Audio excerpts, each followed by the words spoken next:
കടൽ ജലം കരയിലേക്ക് അടിച്ചു കയറുന്നത്, നമ്മളതിന് സുനാമി എന്ന് പേര് പറയും. ഖുർആൻ പറഞ്ഞ വാക്കാണത്. വഇദൽ ബിഹാറു ഫുജ്ജിറത് എന്ന വാക്കിന്റെ അർത്ഥം കടൽ ജലം കരയിലേക്ക് ഒഴുകുമ്പോൾ എന്നാണ്. അതല്ലേ സംഭവിച്ചത്? അതാണ് സംഭവിക്കുന്നത്. ഇനി ഖുർആൻ പറഞ്ഞ മറ്റൊരു അത്ഭുതം വഇദൽ ബിഹാറു സുജ്ജിറത് എന്നാണ്. കടൽ ജലം ഫ്ലെയിമുകളായി, തീജ്വാലകളായി ഉയരാൻ പോകുന്നുവെന്നാണ്. അതിന് നമുക്ക് പല ശാസ്ത്രീയമായ ഗണനങ്ങൾ ഉണ്ടാകും, പല കാരണങ്ങളും പറയാൻ പറ്റിയേക്കാം. ഏതെങ്കിലും ഒരു കൊടുങ്കാറ്റ് കൂടെ വരുമ്പോ ഹൈഡ്രജൻ ഘടകങ്ങൾ വിഘടിച്ചു പോയാൽ അവിടെ ഫ്ലെയിമുകൾ ഉണ്ടാകും, തീജ്വാലകൾ ഉണ്ടാകും. കടലിന്റെ മീതെ അല്ലാഹു തആല ഇത്തരം വലിയ ടൊർണാഡോകളെ പറഞ്ഞയച്ചാൽ കടൽ കത്താനും എളുപ്പമാണ്. മനുഷ്യന്റെ ലോജിക്കിൽ ഇതിനൊന്നും ഒരു സാധ്യത കുറവുമില്ല. ഇതൊക്കെ നടക്കുമെന്ന് ഖുർആൻ പറയുന്നത് മനുഷ്യൻ അല്ലാഹു തആല പറഞ്ഞ് ചാരിത്ര ശുദ്ധി സ്വീകരിക്കാതെ ജീവിക്കുമ്പോഴാണ്. അല്ലാഹു ഈ സമൂഹത്തിന് ഹിദായത്ത് നൽകുമാറാകട്ടെ. അല്ലാഹു മുസ്ലിം ഉമ്മത്തിന്, മുസ്ലിം ലോകത്തിന് ഹിദായത്തിന്റെ മാർഗം തുറന്നു കൊടുക്കുമാറാകട്ടെ.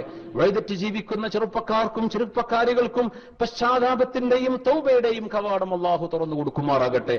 വല്ലദീന ഹും ലിഫുറൂജിഹിം ഹാഫിളൂൻ, സത്യവിശ്വാസികൾ അവരുടെ ഗുഹ്യസ്ഥാനം സൂക്ഷിക്കുന്നവരാണ്. എങ്ങനെ സൂക്ഷിക്കണം? തന്റെ ഭാര്യയല്ലാതെ മറ്റൊരിടത്തും അവന് വൈകാരികമായ ശമനം സ്വീകരിക്കാൻ പാടില്ല. ഏതെല്ലാം രീതികൾ എങ്ങനെയൊക്കെ ആയിക്കൊള്ളട്ടെ, അതിന്റെ പേരും കാര്യങ്ങളും ചർച്ച ചെയ്യേണ്ട വേദിയല്ല ഇത്. എങ്ങനെയൊക്കെ ആവാം, ഈ രീതിയല്ലാത്ത ബാക്കി മുഴുവനും ഫഉലൈക ഹുമുൽ ആദൂൻ, അവർ അല്ലാഹുവിന്റെ നിയമത്തെ മറികടക്കുന്നവരാണെന്നാണ്. അല്ലാഹു തആല കാത്തുരക്ഷിക്കുമാറാകട്ടെ. അല്ലാഹു കാത്തുരക്ഷിക്കുമാറാകട്ടെ. അല്ലാഹു സുബ്ഹാനഹു വ തആല അഷ്റഫുൽ ഖൽഖ് സ്വല്ലല്ലാഹു അലൈഹി വസല്ലം 3 കാര്യങ്ങളെ സംബന്ധിച്ചാണ് ടൈമായാൽ ഉടനെ ചെയ്യണമെന്ന് പറഞ്ഞ 3 വിഷയങ്ങളുണ്ട്.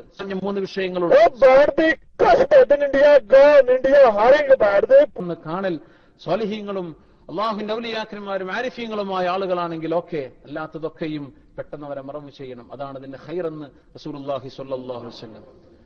അള്ളാഹുവിന്റെ ഹബീബിനെ റസൂലുള്ളാഹി സ്വല്ലല്ലാഹു അലൈഹി വസല്ലം തങ്ങളുടെ മയ്യത്ത് 3 ദിവസത്തോളം അവിടെ എടുത്തു വെച്ചിട്ടുണ്ട്. ഖിലാഫത്തിന്റെ വിഷയം തീരുമാനിക്കാൻ ഒരു പോറലും ഏൽക്കാതെ ഹബീബിന്റെ ശരീരത്തിൽ നിന്ന് അപ്പോഴും സുഗന്ധമല്ലാതെ മറ്റൊന്നും ഞങ്ങൾക്ക് വാസന വന്നിട്ടില്ലെന്ന് മഹാന്മാരായ സ്വഹാബികൾ രേഖപ്പെടുത്തിയിരിക്കുകയാണ്. അല്ലാത്ത എല്ലാ മയ്യത്തും പെട്ടെന്ന് മറവ് ചെയ്യണം. 3ാമത്തെ വിഷയം അല്ലാഹുവിന്റെ റസൂല് പറഞ്ഞത്, ഏതെങ്കിലും ഒരു പെൺകുട്ടിക്ക് വിവാഹപ്രായമെത്തി അവൾക്ക് വിവാഹത്തിലേക്ക് ആഗ്രഹം തുടങ്ങിക്കഴിഞ്ഞാൽ, വിവാഹ ജീവിതത്തിലേക്ക് ആഗ്രഹം തുടങ്ങിക്കഴിഞ്ഞാൽ ആ പെൺകുട്ടിയെ നിങ്ങൾ നിക്കാഹ് ചെയ്തു കൊടുക്കണം. എത്രയും പെട്ടെന്ന് സ്വാലിഹീങ്ങളായ ആളുകളെ ഏൽപ്പിക്കണം. പിന്നെ അവർ പഠിച്ചോട്ടെ, പിന്നെ അവരവരുടെ PGയും അവർ ഡിപ്ലോമയും എന്തൊക്കെ വേണോ ഒക്കെ പഠിച്ചോട്ടെ. പക്ഷേ വിവാഹത്തിലേക്ക് ആഗ്രഹം തോന്നുന്ന ഒരവസ്ഥ എത്തിക്കഴിഞ്ഞാൽ പിന്നെ നീട്ടിക്കൊണ്ടാവാൻ പാടില്ല. ഇല്ലാത്തക്കുൻ, അങ്ങനെ ചെയ്തില്ലെങ്കിൽ തകുൻ ഫിത്നത്തുൻ ഫിൽ അർളി വഫസാദുൻ അരീദ്, ലോകത്ത് വ്യാപകമായ ഫസാദുകളും ഫിത്നയും ഉണ്ടാകുമെന്ന് ഹബീബായ റസൂലുള്ളാഹി സ്വല്ലല്ലാഹു അലൈഹി വസല്ലം. ഇതല്ലേ കണ്ടുകൊണ്ടിരിക്കുന്നത്? സ്കൂൾ കുട്ടികൾ ഓടിച്ചാടി പോകുന്നതും ആൺകുട്ടികൾ ലക്കും ലഗാനുമില്ലാതെ ജീവിക്കുന്നതും ഒക്കെ ഇവർക്ക് ഹലാലായ വഴികൾ തുറന്നു കൊടുക്കാത്തതിന്റെ പേരിലാണ്. ആരെയാണ് കുറ്റം പറയേണ്ടത്? രക്ഷിതാക്കളെയാണ്. ആൺകുട്ടികളായ ആളുകൾ വിവാഹപ്രായമെത്തുകയും അവർക്ക് മഹർ കൊടുക്കാനുള്ള കഴിവെത്തുകയും ചെയ്താൽ അവർക്ക് പിന്നെ നിക്കാഹ് ചെയ്തിച്ചു കൊടുക്കണം. പിന്നെ അതാവട്ടെ, അവന് വാഹനമാവട്ടെ, വീടാവട്ടെ, ബിസിനസ് ആവട്ടെ എന്ന് പറഞ്ഞ് മനുഷ്യൻ നീട്ടിക്കൊണ്ടുപോകുന്നത് മുഴുവനും ഒരുപാട് ഹറാമുകൾക്കുള്ള സാധ്യതകൾ അവരുടെ മുമ്പിൽ തുറന്നു കൊടുക്കുന്നതിന് സമമാണ്.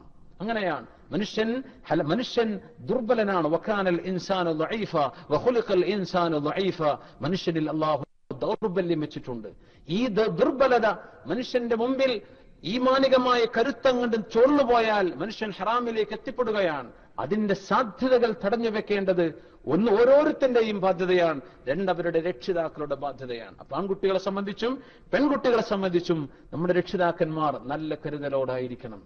ഇദാ അതാകും മൻ തർളൗന ദീനഹു വഅമാനതഹു ഫസവ്വിജൂഹു, റസൂലുള്ളാഹി സ്വല്ലല്ലാഹു അലൈഹി വസല്ലം പറയുന്നു, നിങ്ങളുടെ മുമ്പിലേക്ക് ഇദാ അതാകും, നിങ്ങളുടെ അടുത്തേക്ക് വന്നാൽ, മൻ ഒരാൾ, തർളൗന ദീനഹു വഅമാനതഹു, ആ ചെറുപ്പക്കാരന്റെ ദീനും അയാളുടെ സത്യസന്ധതയും നിങ്ങൾക്ക് ബോധ്യപ്പെട്ടാൽ, ഫസവ്വിജൂ, നിങ്ങൾക്ക് പെൺമക്കളുണ്ടെങ്കിൽ അവരെ വിവാഹം ചെയ്യിച്ചു കൊടുക്കണം. എന്തേ? ഇല്ലാ തകുൻ ഫിത്നത്തുൻ ഫിൽ അർളി വഫസാദുൻ അരീദ്, ഇല്ലെങ്കിൽ ഫിത്നയും ഫസാദും ഇവിടെ സംഭവിക്കും. അപ്പോ എല്ലാ മാർഗങ്ങളും പറഞ്ഞു തന്നിട്ടുണ്ട്. പെണ്ണുങ്ങൾ എങ്ങനെ വസ്ത്രം ധരിക്കണമെന്ന് പറഞ്ഞിട്ടുണ്ട്. വ്യഭിചാരത്തിന്റെ എല്ലാ മാർഗങ്ങളും ഇല്ലാതിരിക്കാനാണത്. നമ്മുടെ സഹോദരിമാർ പ്രത്യേകിച്ച് മനസ്സിലാക്കണം, ശരീരം മറച്ചു കഴിഞ്ഞാൽ അതാണ് ഔറത്ത് മറക്കൽ എന്ന് ചിന്തിച്ചു പോകുന്ന ആളുകളുണ്ട്. അത് മാത്രമല്ലല്ലോ, ശരീരത്തിന്റെ ശരീരത്തിലേക്ക് ഒട്ടിപ്പിടിക്കുന്ന വസ്ത്രം ധരിക്കുന്നത് സ്ത്രീകളെ സംബന്ധിച്ചിടത്തോളം ഹറാമാണ്, കുഴപ്പമില്ല എന്നല്ല, ഹറാമാണ്. വമാ യസിഫു, ശരീരത്തിന്റെ അവയവങ്ങളെ എടുത്തു കാണിക്കുന്ന വസ്ത്രം ധരിക്കുന്നത് ഹറാമാണ്. പിന്നെ ശരീരത്തിന്റെ ഉള്ളിലെ നിറം, തൊലിയുടെ നിറം കാണിക്കുന്ന വസ്ത്രം ധരിക്കുന്നത് പെണ്ണിന് ഹറാമാണ്.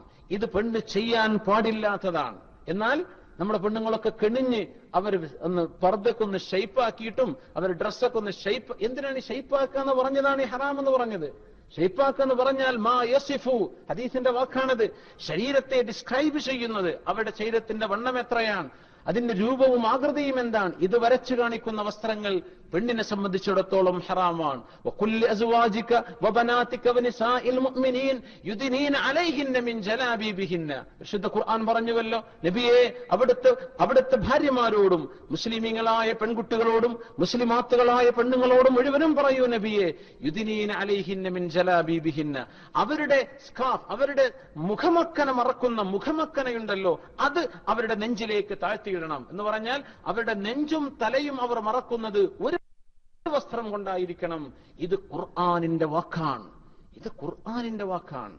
എന്തെങ്കിലും പറഞ്ഞ് അത് അവിടെ ഒരു ഉസ്താദ് പറഞ്ഞ അഭിപ്രായമാണ്, അല്ലെങ്കിൽ ഏതെങ്കിലും ഒരു ഹദീസാണ് എന്ന് പോലും പറഞ്ഞ് മാറ്റിവെക്കാൻ പറ്റാത്ത സംഗതിയാണ്. പരിശുദ്ധ ഖുർആനിന്റെ നസ്വാൻ സൂറത്തുൽ നൂറിൽ ഈ ആയത്ത് നിങ്ങൾക്ക് കാണാൻ കഴിയും. കുല്ലിൽ മുഅ്മിനീൻ, മുഅ്മിനീങ്ങളോട് പറയുന്ന നബിയെ, മുഅ്മിനാത്തുകളോട് പറയുന്ന നബിയെ എന്ന് പറഞ്ഞ ഖുർആനിന്റെ ആഹ്വാനമുണ്ട്. ഒരു പെണ്ണ് താമസിക്കുന്ന വീട്ടിലേക്ക് ആർക്ക് കടന്നു ചെല്ലാമെന്ന് ഖുർആൻ പറയുന്നു. ഒരു പെണ്ണിന് അവരുടെ ജോലി ചെയ്യുന്ന സമയത്ത് വെളിവാകുന്ന കൈയും കാലും ആർക്കൊക്കെ കാണാൻ അനുവദിക്കപ്പെടാം, ആർക്കൊക്കെ കാണാൻ പറ്റും, ആരുടെ മുമ്പിൽ അവൾ അത് വെളിവാക്കാൻ പാടില്ലെന്ന് റസൂലുള്ളാഹി സ്വല്ലല്ലാഹു അലൈഹി വസല്ലം പഠിപ്പിക്കുന്നു. സൂറത്തു നൂർ വ്യക്തമായി പഠിപ്പിച്ചു തരികയാണ്. അല്ലാഹുവിന്റെ ഹബീബ് പറഞ്ഞു, ഇയ്യാകും വദ്ദുഖൂൽ അലൻ നിസാ, നിങ്ങൾ പെണ്ണുങ്ങളുടെ അടുത്തേക്ക് ആരാരുമില്ലാത്തടത്തേക്ക് കയറി ചെല്ലരുത്. അപ്പോ ഒരാൾ ചോദിച്ചു, നബിയെ അറഅയ്തൽ ഹംബ്, ഭർത്താവിന്റെ അനുജനോ ജ്യേഷ്ഠനോ ആണെങ്കിലോ നബിയെ? തങ്ങൾ പറഞ്ഞ വാക്കെന്താ മറുപടി? അൽ ഹംബു അൽ മൗത്ത്, ഭർത്താവിന്റെ സഹോദരൻ എന്ന് പറയുന്നത് മരണമാണ് ഇതിന് തുല്യമായത് എന്നാണ്. പറഞ്ഞാൽ അവിടെ അപകടം കൂടുതലാണ്. നമ്മുടെ വീടുകളും നമ്മുടെ ചുറ്റുപാടുകളും ഒക്കെ പരിശോധിച്ചു നോക്കണം. അതിന്റെ പരിമിതികൾ ഉണ്ടാകാം, പക്ഷേ ഈ ആയത്തിൽ പറഞ്ഞ ആശയത്തെ കസിനുകൾ ഉണ്ടല്ലോ, കസിൻ എന്ന ഇംഗ്ലീഷിൽ പറഞ്ഞ പിന്നെ ആണും പെണ്ണൊന്നും വ്യത്യാസമല്ല. കൾച്ചർ തന്നെ എങ്ങനെയാണ്, ഭാഷയും അങ്ങനെയാണ്. ഇബ്ൻ അമ്മ എന്ന് പറയും, നമ്മുടെ പിതാവിന്റെ വാപ്പയുടെ ജ്യേഷ്ഠന്റെ മക്കൾ, അല്ലെങ്കിൽ ഉമ്മയുടെ അനിയത്തിയുടെ ജ്യേഷ്ഠത്തിയുടെ മക്കൾ, ഇവരൊക്കെയും ഈ വിഷയത്തിൽ സമമാണ്. നമ്മുടെ നാട്ടിലൊക്കെ അവരൊക്കെ കുടുംബക്കാരല്ലേ, അവര് കുട്ടികളല്ലേ എന്ന് പറഞ്ഞ് ഒഴിച്ചുവിടുന്ന സംഭവമുണ്ട്. റസൂലുള്ളാഹി തങ്ങൾ പറയുമായിരുന്നു, ഒരു മനുഷ്യൻ ഒരു പെണ്ണുമായിട്ട് ഒറ്റക്കായാൽ ഇല്ലാ വസാലിസുഹുമ ശൈത്താൻ, എത്ര ഫ്രണ്ട്ഷിപ്പാണെന്ന് പറയട്ടെ, എത്ര അത് വളരെ കാഷ്വൽ അല്ലേ, അതിലെന്തിരിക്കുന്നു, അതൊക്കെ വളരെ ഫ്രണ്ട്ലി ആയിട്ട്, അതിലൊന്നും ഇപ്പൊ അത്ര സംശയിക്കേണ്ട കാര്യം തിരിക്കുന്നു എന്നൊക്കെ നമ്മുടെ സമൂഹത്തിലെ പുതിയ തലമുറയിലെ ചെറുപ്പക്കാർ ചോദിക്കാറുണ്ട്. അങ്ങോട്ട് ഒരുമിച്ച് ഇരിക്കുമ്പോഴേക്കൂടെ എന്താ സംഭവിക്കാൻ പോകുന്നത്? നിങ്ങളിത് വെറുതെ ഇതിനെ പർവ്വതീകരിക്കുകയാണോ? അല്ല, അല്ലാഹുവിന്റെ റസൂല് പറയുകയാണ്, ഏതെങ്കിലും ഒരു പുരുഷൻ തനിക്ക് അനുവദനീയമല്ലാത്തൊരു പെണ്ണിന്റെ കൂടെ ഒറ്റക്കായാൽ വസാലിസുഹുമ ശൈത്താൻ, അവരിൽ മൂന്നാമനായിട്ട് പിശാച് അവിടെ അവതരിക്കുമെന്നും ഇവ രണ്ടുപേരുടെയും മനസ്സിൽ ഹറാമിനെ സംബന്ധിച്ചുള്ള ചിന്തകൾ അവിടെ അവൻ ജനിപ്പിക്കുമെന്നും അഷ്റഫുൽ ഖൽഖ് സ്വല്ലല്ലാഹു അലൈഹി വസല്ലം. അവിടെ ഹറാമ് നടന്നു എന്നുള്ള അതിന്റെ അർത്ഥം ഇതൊരു ഹറാമിന്റെ തുടക്കമാകാം, ഇത് അതിലേക്കുള്ള ഒരു ആലോചനയാകാം, ഇത് അതിലേക്കുള്ള എന്തെങ്കിലും ചിന്തകൾ പറ്റിപ്പിടിക്കലാകാം. ഇങ്ങനെയൊക്കെ സംഭവിക്കുന്നത് ഖൽവത്ത് കൊണ്ടാണ്. ബഹുമാന്യരായ മുഅ്മിനീങ്ങളെ, നമ്മുടെ സമൂഹത്തിലൊക്കെ നമ്മളൊക്കെ ഗൾഫുകാരാണ്, നമ്മുടെ ഭാര്യമാർ, ഒരുപാട് ആളുകൾ നമ്മുടെ കുടുംബം നാട്ടിലാണ്. ഈ അവസ്ഥയിൽ ഭയങ്കര ബേജാറുണ്ട്. ഇത് ഞാൻ മനസ്സിലാക്കുന്നത്, അല്ലാഹുവിന്റെ ഹബീബ് പറഞ്ഞൊരു ഹദീസുണ്ട്, റസൂലുള്ളാഹി സ്വല്ലല്ലാഹു അലൈഹി വസല്ലം പറയുകയാണ്, പെണ്ണിന്റെ കയ്യിലേക്ക് അധികാരം വരുന്ന ഒരു കാലഘട്ടം, إذا اتخذ الفيء دبلا والأمانة مغنما والزكاة مغرما وتعلم لغير الدين وطاع الرجل امرأته وعق أمه وأدنى صديقه وأقصى أباه. ഇമാം തുർമിദി റളിയല്ലാഹു അൻഹു